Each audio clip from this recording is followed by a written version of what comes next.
Let's go see what's ready to harvest from the kitchen garden in May. First, I've got some carrots that I need to harvest that have been overwintering in the polytunnel. Then a few leaves of kale that have been producing all winter long.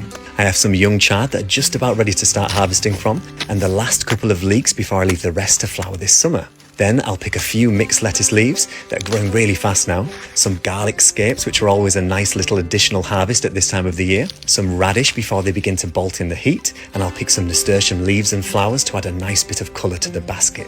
I've also got some fennel tops still growing in the polytunnel, so I'll harvest a couple of those, and lastly some fresh strawberries, which are probably my favourite thing to snack on in the garden at the moment. So that's my May harvest basket. Let me know what you've been harvesting and follow along for more. This is a terracotta compost tower that you can use directly in your garden beds, but also in pots and containers. This compost tower can be planted directly in the soil, in which you can plant food scraps, coffee grounds, or even tea bags. These are all valuable resources that should not go to waste. By decomposing, they will release essential nutrients to your soil and nourish your plants. Adding some worms inside the tower will also speed up the decomposition process. The vermicompost created will spread out through these little holes directly into your soil. It's a great sustainable solution to have a fertile soil with healthy plants. And for a balcony, here is the vegetable garden composter, in which you can grow your food and compost your food scraps through an integrated tower compost with worms. Green love to you.